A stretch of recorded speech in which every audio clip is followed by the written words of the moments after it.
नमस्कार दोस्तों, स्वागत है आपका स्टूडेंट टेम्पल एकेडमी के यूट्यूब चैनल पर।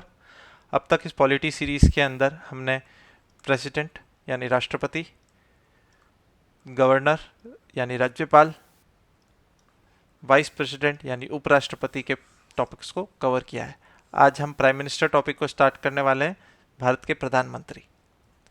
भारत का जो प्रधानमंत्री होता है वो अपॉइंटेड होता है प्रेसिडेंट के द्वारा। भारत के राष्ट्रपति भारत के प्राइम मिनिस्टर को अपॉइंट करते हैं। आर्टिकल 74 इसके बारे में बताता है। जो अनुच्छेद 74 है वो इसके बारे में बताता है। ये लीडर ऑफ मेजोरिटी पार्टी को ही चुना जाता है। ऐसा नहीं है कि प्रेसिडेंट जिसको मन आए उसको पीएम बना सकता है।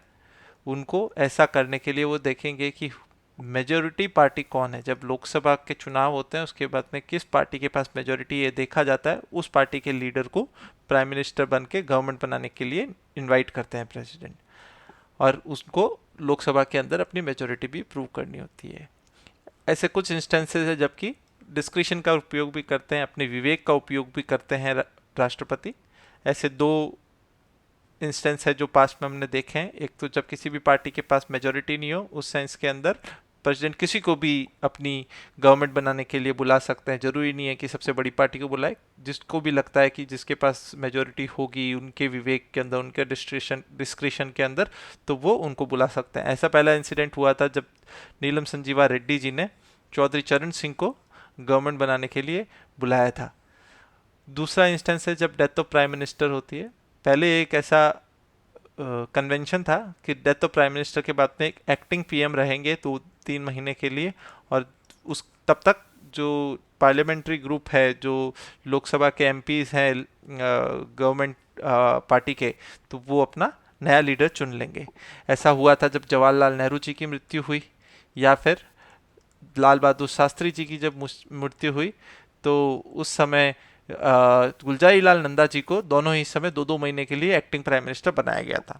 लेकिन जब इंदिरा गांधी जी की मृत्यु हुई उस समय ज्ञानी जेल सिंह ने राजीव गांधी को सीधा प्राइम मिनिस्टर बना लिया, कोई एक्टिंग प्राइम मिनिस्टर नहीं रखा। तो ये कन्वेंशन उन्होंने यहाँ पे खत्म कर दिया था। तो ऐसा अब एक्टिंग प्राइम मिनिस्टर रहने का कोई कन्वेंशन, उसके बाद में राजीव गांधी जी की जब मृत्यु हुई थी उसके बाद में पीवी नरसिम्हा राव जी की सरकार आई थी।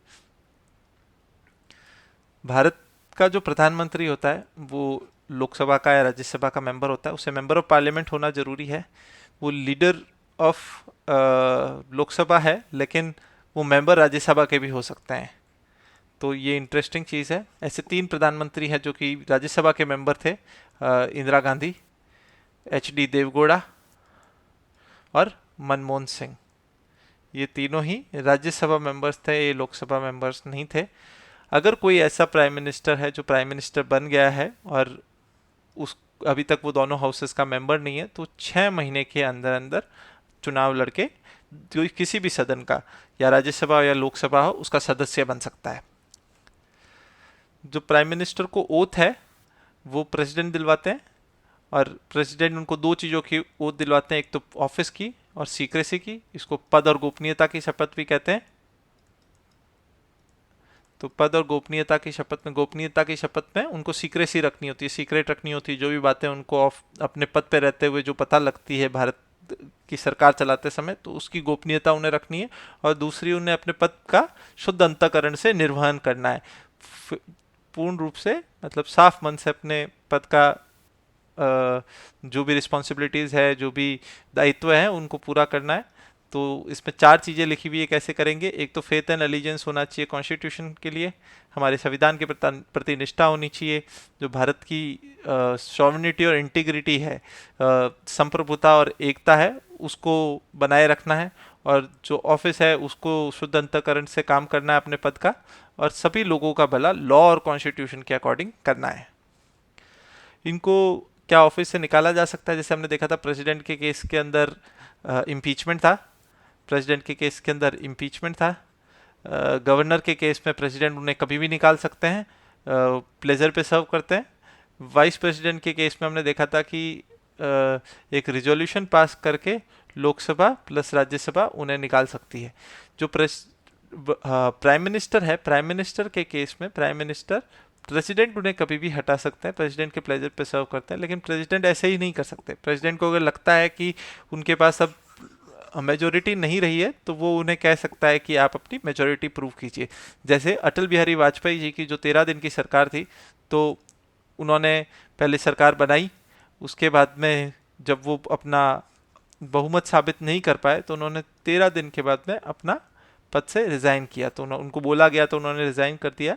पर प्रोटोकॉल ये है कि पहले वो बता देते हैं कि रिजाइन कर दीजिए, अगर रिजाइन नहीं करता है कोई तो फिर डिसमिस करने का भी प्रोविजन है। तो ये तभी होता है जब वो लोकसभा के अंदर मेजोरिटी इंजॉय नहीं करते, उसी सेंस के अंदर ये प्लेजर ऑफ प्रेसिडेंट है। तो बेसिकली कुल मिला के प्लेजर तो लोकसभा का है, प्रेसिडेंट तो सिर्फ एग्जीक्यूट कर रहे हैं उसको। अगर लोकसभा के अंदर मेजोरिटी है, लोकसभा के अंदर वो मेजोरिटी इंजॉय कर रहे हैं, तो प्रेसिडेंट अपने इस प्लेजर का इस्तेमाल करके, अपने प्रसाद का इस्तेमाल करते हुए उन्हें हटा नहीं सकता है। क्या पावर्स हैं? तो सबसे पावरफुल पर्सन इंडिया में प्राइम मिनिस्टर ही होते हैं। प्राइम मिनिस्टर रियल हेड है गवर्नमेंट के। प्रेसिडेंट जो है, राष्ट्रपति जो है, वो टाइटुलर हेड है या फिर सांकेतिक हेड है।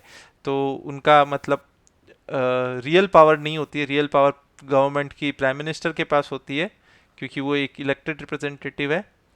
वो सारे मिनिस्टर्स और ऑफिशियल्स के अपॉइंटमेंट को रिकमेंड करते हैं, और हमने ये देखा था कि प्रेसिडेंट उनकी एड एंड एडवाइस से बाउंड है, उनकी सलाह से प्रतिबद्ध है। तो एक बार के लिए वो वापस भेज सकते हैं, लेकिन दूसरी बार वापस भेजी तो उसके बाद में वो कुछ कर नहीं सकते। तो उनको प्राइम मिनिस्टर की एडवाइस माननी होती है और सारे अपॉइंटमेंट प्राइम मिनिस्टर के अकॉर्डिंग ही करने होते हैं। तो बेसिकली रियल पावर जो है अपॉइंटमेंट की, मिनिस्टर्स की और ऑफिशियल्स की, वो प्राइम मिनिस्टर के पास है। प्रेसिडेंट सिर्फ एग्जीक्यूट करते हैं।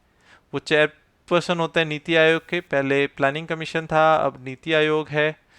तो नीति आयोग, या पहले था योजना कमीशन, तो उसके चेयरमैन होते हैं। नेशनल इंटीग्रेशन काउंसिल है, राष्ट्रीय एकता काउंसिल है, फिर नेशनल वाटर काउंसिल है, राष्ट्रीय जल काउंसिल है, जल परिषद है। तो इन तीनों के चेयरपर्सन प्राइम मिनिस्टर रहे। ऐसे कुछ प्रधानमंत्री है जो कि पहले कुछ राज्यों के मुख्यमंत्री रह चुके हैं, क्योंकि हमारे वर्तमान प्रधानमंत्री श्री नरेंद्र मोदी जी भी गुजरात के पहले मुख्यमंत्री थे, उसके बाद में प्रधानमंत्री बने। तो ऐसा एक क्वेश्चन पूछा जा सकता है कि इनमें से कौन सा प्रधानमंत्री ऐसा है जो कि पहले चीफ मिनिस्टर रह चुके हैं। तो सबसे पहले ऐसे व्यक्ति हैं मोरारजी देसाई, जो कि बॉम्बे स्टेट के सीएम थे 4 साल के लिए, 1952 से लेके 1956 तक। फिर 1977 में जब इंदिरा गांधी जी की सरकार इमरजेंसी के बाद में गिर गई, तो फिर वो उनकी सरकार बनी 1977 में। उसके बाद में दूसरे ऐसे प्राइम मिनिस्टर थे चौधरी चरण सिंह जी, जो कि उत्तर प्रदेश के मुख्यमंत्री थे। उनके बाद में विश्वनाथ प्रताप सिंह जी, जो कि भी उत्तर प्रदेश के मुख्यमंत्री थे एक समय पर। फिर पीवी नरसिम्हा राव जी, जो कि प्राइम मिनिस्टर थे, साउथ इंडिया के सबसे पहले प्राइम मिनिस्टर बने थे पीवी नरसिम्हा राव जी। ये आंध्र प्रदेश के सीएम रह चुके हैं। एच डी देवेगौड़ा जी कर्नाटका के चीफ मिनिस्टर थे। जब वो उनको प्राइम मिनिस्टर बनने के लिए बोला गया था, तब वो एक्चुअली सीएम ही थे कर्नाटका के, और फिर वो दिल्ली आए और उन्होंने प्रधानमंत्री का पद ग्रहण किया। और फिर जो आखिरी हैं वो है प्राइम मिनिस्टर नरेंद्र मोदी। ये गुजरात के चीफ मिनिस्टर रहे हैं 2001 से लेकर 2014 तक, करीब 14 वर्षों तक। उसके बाद 2014 से अब तक वो भारत के प्रधानमंत्री है। तो ऐसे 6 प्रधानमंत्री है। एक बार क्विकली रिकैप कर लेते हैं। Morarji Desai, Charan Singh, VP Singh, PV Narasimha Rao, H D Deve Gowda और नरेंद्र मोदी। ये ऐसे 6 प्रधानमंत्री है जो कि पहले चीफ मिनिस्टर भी रह चुके हैं अपने अपने स्टेट के। जो कि मोरारजी देसाई है वो बॉम्बे स्टेट के थे। आपके चौधरी चरण सिंह और वीपी सिंह दोनों ही उत्तर प्रदेश के मुख्यमंत्री रह चुके हैं। पीवी नरसिम्हा राव जी आंध्र प्रदेश के, और एच डी देवगौड़ा जी कर्नाटक से, और नरेंद्र मोदी जी आप जानते हैं कि गुजरात के चीफ मिनिस्टर रह चुके हैं। प्राइम मिनिस्टर मोदी हमारे करंट प्राइम मिनिस्टर हैं। जो हमारे फॉर्मर प्राइम मिनिस्टर में से जो प्राइम मिनिस्टर अभी भी जीवित हैं, ऐसे 2 प्राइम मिनिस्टर हैं। एक तो एच डी देवगौड़ा है और दूसरे हैं मनमोहन सिंह जी। ये 2 प्रधानमंत्री अभी जीवित हैं। तो ये भी एक क्वेश्चन पूछा जा सकता है कि वर्तमान में कौन से भूतपूर्व प्रधानमंत्री जीवित हैं। तो ये भी कुछ फैक्ट है आपको ध्यान रखने के लिए। ये प्राइम मिनिस्टर का टॉपिक यहाँ पे कंप्लीट होता है। प्राइम मिनिस्टर टॉपिक को हम और भी बहुत डिटेल में पढ़ेंगे जब हम बहुत सारे इंस्टीट्यूशंस पढ़ेंगे। जैसे कि हम नीति आयोग पढ़ेंगे उस समय जब उन इंस्टीट्यूशंस के अंदर प्राइम मिनिस्टर का क्या रोल होता है वो भी हम देखेंगे। प्राइम मिनिस्टर का दूसरा रोल हम लोकसभा के अंदर भी देखेंगे कि लोकसभा के अंदर प्राइम मिनिस्टर का क्या रोल रहता है और किस तरीके से गवर्नमेंट चलती है। बट बेसिकली जो भी पावर्स प्रेसिडेंट एक्सरसाइज करते हैं, प्रेसिडेंट की सारी सारी पावर्स बेसिकली प्राइम मिनिस्टर के पास ही है, प्राइम मिनिस्टर ही उन्हें एक्सरसाइज करते हैं, क्योंकि वो आर्टिकल 78 बताता है कि एड एंड एडवाइस उनकी सलाह पर ही वो चलते हैं। तो बेसिकली प्रेसिडेंट की सारी पावर्स रियल में प्राइम मिनिस्टर के पास ही है। तो ये आपका आज का टॉपिक कवर हो गया है। अब हम नेक्स्ट क्लास के अंदर चीफ मिनिस्टर टॉपिक कवर करेंगे।